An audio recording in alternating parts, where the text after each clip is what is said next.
Hello there, Geminis. Welcome to your weekly tarot reading.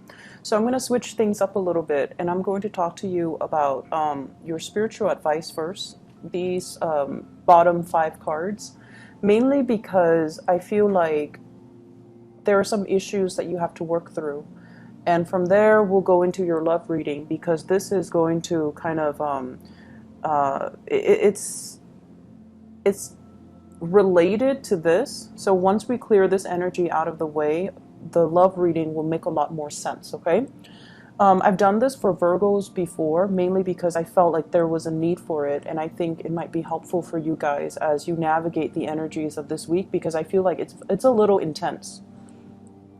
So in terms of your spiritual advice, I feel like the main message for you is to kind of stay in the present moment, count your blessings, and really look at what you do have in front of you. So rather than scanning the horizon for new opportunities, for escapism, for things that you wish, could be there, could come in, for things that you long for, rather than doing that, scanning the horizon and never being completely 100% content, count your blessings, live in the moment, and take stock of what you have, especially the people that are around you, especially the people that are working towards building something with you, and the people that are reliable and have always been consistent in their effort and consistent in their ability to be there for you when you need them. And the reason why I say that is I feel like this is the energy of somebody looking for, like an outsider looking in, okay? Looking in at a situation, possibly wanting what you have, wanting your position, wanting the love and the guidance and the blessings. So somebody is looking in on you, possibly like, checking on you. I'm seeing like checking on social media and things like that, okay? Somebody that's like constantly monitoring what you're doing, how you appear, what you talk about. And I feel like there's a deep sense of this person being quite controlling, wanting to dominate the situation and wanting to tell you, you should do this, you should do that. And so they have this laser beam focus on first your household, your work sector, your ability to lead others as well. So I feel like there's kind of honing in, trying to figure out what you're doing, possibly wanting your position, wanting your work, wanting all the blessings that you have. I don't see an energy of somebody sabotaging you. I don't sense that. But I feel like somebody really wants what you have. And so if it's a job, do the best to your capabilities. Don't leave room for somebody to sneak in from under you and steal things from right under you. If it's a relationship as well, nurture your marriage, nurture your family, nurture your relationship, and embody this energy of the Emperor, trying to do the right thing, trying to follow that voice of reason, that voice of rationality, and taking a stance, okay? So being very firm in what you believe in. So if it's a work situation, if somebody is doing something that you don't like, you can't be passive aggressive. You need to really speak up. So I feel like there is some passive aggressiveness. And I feel like, if somebody does something that we don't like, we need to hold them accountable for the way that they treat us, for the way that they behave, rather than just saying, oh, I'm going to avoid that person, right? Like the problem doesn't go away if you avoid it. And then if you kind of seethe in anger over something that they did, but you never address it with them, then you can't really be angry at them for the things that they do, because they're not really aware of the impact of these actions on you. So it's up to you to really, defend your territory, stand your ground, and not have to, cower because of conflict, or cower away from conflict because you're conflict avoidant. So I feel like this is a good week for you to be very firm with how you are expressing yourself, and be less mutable, be a little bit more forthright in your expectations for other people. If you are in a leadership position, a lot of people look up to you. We have here the Three of Pentacles, wanting to build things with you, coming to you to consult you, and coming to you for your guidance and your clarity and your expertise. And a lot of you guys, you're very, very good as troubleshooters. You think really fast on your feet. You know a lot of things about a lot of things, and you know how to make problems go away for other people, because you have a knack for problem solving, and you actually enjoy it. So I feel like a lot of people will be coming to you for opportunities for consultation, for advice, for clarity. And I see younger people as well, and I also see like older. So I see like not a you know, like a wide spectrum when it comes to age, but I feel like people who are very, very young, and then people who are a lot older than you. And the ones that are older than you, honestly, they're pushing your buttons, because I feel like for many of you in positions of power, you might be very, very young, and they're looking at you kind of skeptically. They feel as if you haven't really earned your stripes. You haven't had the years of experience under your belt, but nonetheless, you're very good at what you do. And so they come to you kind of like with a challenging stance, and they're coming to you in a very antagonistic way. So these are like the older folks. And I feel a lot of it has to do with their own, you know, insecurities, their own issues that they're projecting on you. But more than anything, stand your ground. Talk to them as if, you know, age doesn't really matter. Talk to them with that voice of authority, and really, really stand up for what you believe in. So never mind the age gap. Just be very clear when you communicate, and be very firm when it comes to what you expect from other people, okay? So age does not matter. It should not matter when you're trying to lead others. So I feel like in the home environment, it's the same type of energy, where some people feel like they're older than you. They have more knowledge, more wisdom, more insights, and that's not always the case, okay? Our worldview is determined by our life experiences. And so I already see like clashes when it comes to generational gaps. You know, how do we raise the kids? What religion should we teach them? You know, like how do we get a situation sorted out when there are too many people involved? So for example, if it's a marriage and the in-laws are involved and everyone is putting in their 2 cents, when the marriage is between you and the partner and the children. So I feel like there are a lot of people meddling in your affairs because they're overstepping their boundaries. I mean, they mean well, but they're overstepping their boundaries, and they're giving you advice that's not really appropriate for you. So this is a good week overall for you to seek advice from a person who is in a position of authority. So for example, if you have, you know, if you need financial advice, consult a financial advisor. Don't talk to, you know, your cousin Joe, who's had like 3 bankruptcies, right? And then if you need marital relationship advice, consult a therapist, see a marriage counselor. Don't talk to your mom and dad who might have a very tenuous relationship with one another. So learning to ask for help from the right people, and then learning as well to really stand your ground and figure out what you need and demand it of other people. So it's not a great week for you to compromise. It's a great week for you to assert your authority and assert, you know, be a little bit more fixed, be a little bit more, I want to say, and no offense to anyone watching this, be less of a Gemini, less of a Libra, and be a little bit more fixed like an Aquarius. Because I feel like, you know, there are things that you cannot compromise on. And if the things are values related, it is really, really important for you to stand your ground, okay? So that's going to allow me to segue into the love relationship sector, because I feel like there's conflict coming into the picture. So the first thing I have here is the Three of Swords. The Three of Swords is a situation where a lot of words have been said. A lot of things have been out in the open that we can't really take back. A lot of, it's like too many things have happened, too much has been said. Where do we go from here?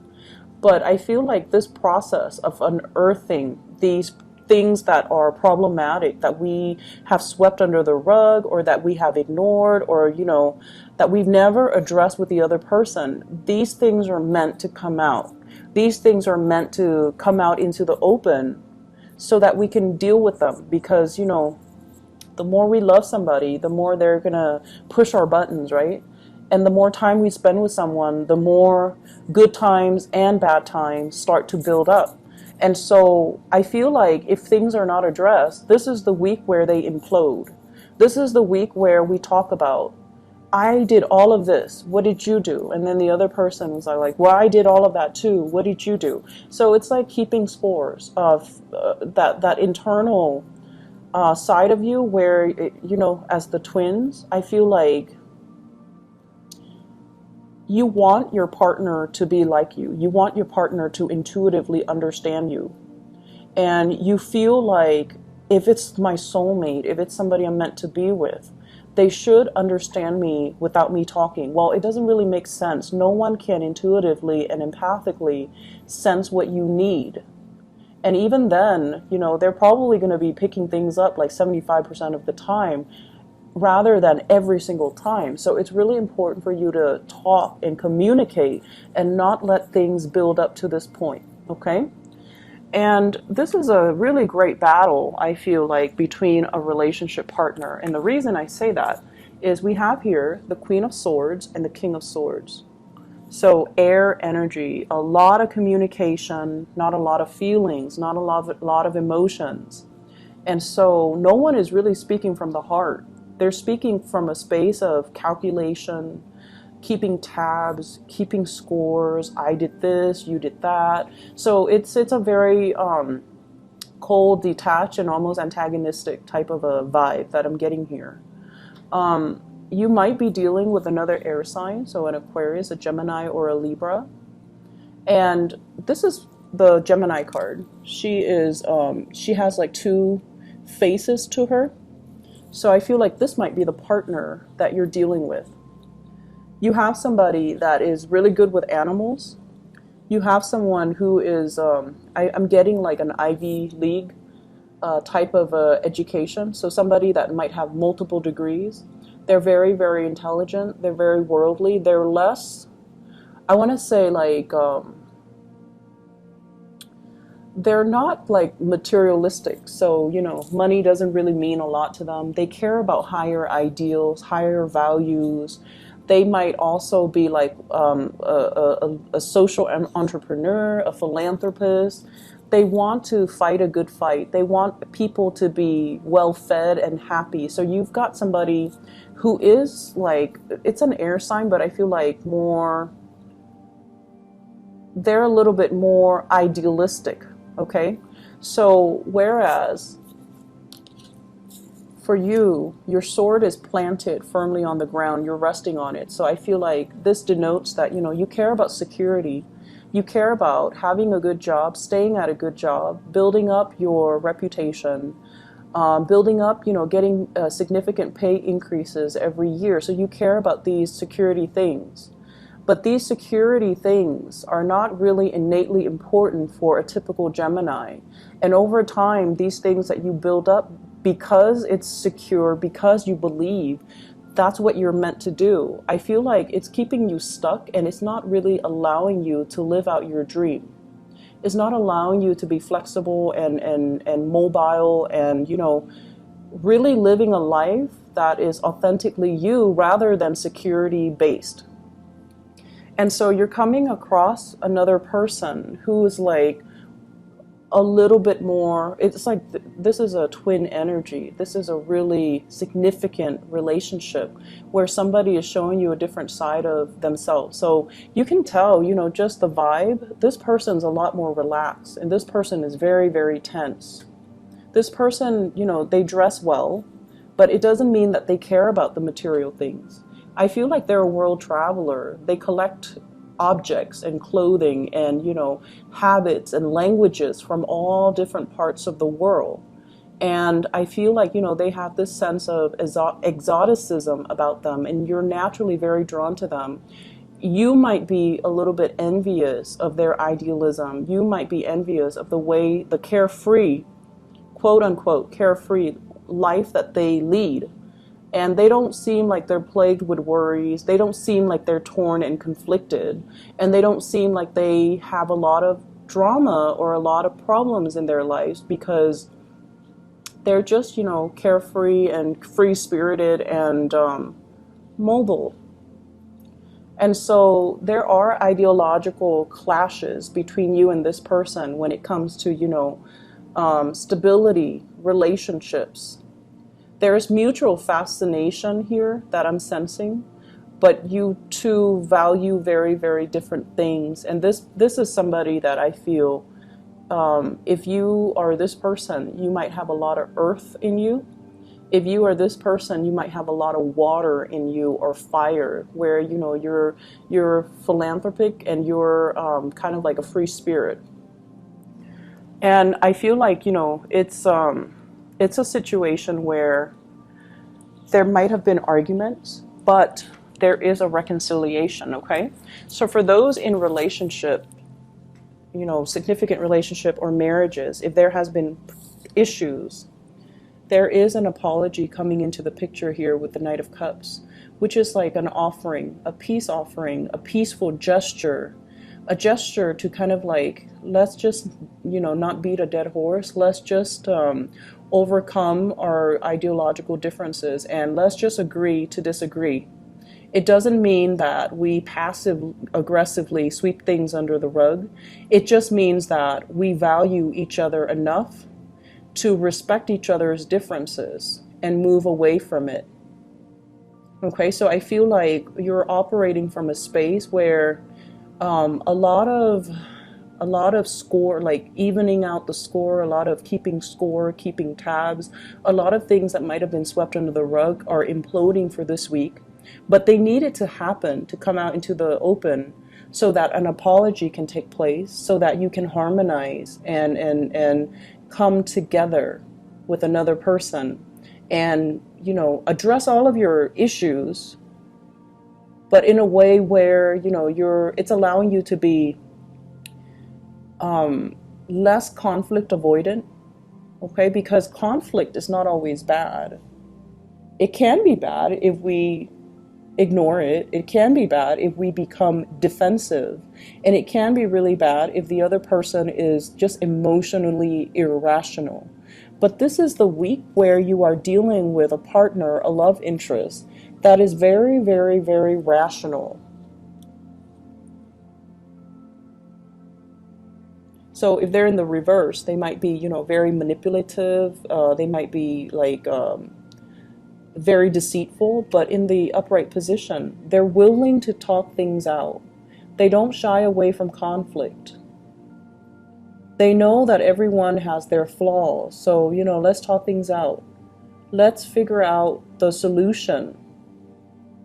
So this is somebody who is a fixer. They are solutions oriented. And I feel like there's going to be a major, major victory here with the Six of Wands, overcoming your troubles, being able to sail on from conflict and heartache and, you know, harsh words and things like that, because you're in a league with somebody that is very much like you, except, you know, they're not conflict avoidant. They kind of charge right in and they're like, okay, what's the matter? Let's talk about this. So they're going to sit down and you're going to need to talk, and you're going to need to face your fears, and you're going to realize in the process of facing your fears that your fears are unfounded, that not every situation where there is a disagreement, it's not going to lead to a fight. it's not going to lead to a space where you are acting, defensively, or the other person will be evasive. There is clear and total understanding and communication that's happening for this week to really help you understand another person, and to help you as well learn to address issues and not be passive aggressive and not be conflict avoidant. And you're going to confront a situation head on, and the situation involves another person that is very much like you, in that they want harmony, they want balance, but they understand that harmony and balance needs to happen, or can only happen, when we arrive at a truce. Okay, so you have some beautiful things coming into the picture. If there are issues, conflict, fights, and things like that, I feel like a lot of it has to do with responsibilities in the household. Who's doing what? Who's taking care of what? And that whole process about keeping score. So you might be dealing with a Libra. You might have Libra in your chart, where you're very, very sensitive to imbalances in the relationship. And I asked, what is one of the major conflict that's coming into the picture? And I have here the Queen of Wands, and this is like the fairy godmother. So you might have issues when it comes to taking care of in-laws, or in-laws meddling in the parenting of the children. You might also, I'm sensing this, but not so much, you might have somebody that's interfering in your relationship. Hence, somebody is like on the outside looking in. Okay, so just be very careful about that. All right, so I hope the reading is helpful for you, Gemini. Face your fears. Face your fears. The shadow side of you is the Sagittarius, and Sagittarius, they just charge in and solve problems. So calling upon that side of you, I feel, might be helpful for this week. Okay, so I wish you all the best. I'll be back next week. Take care.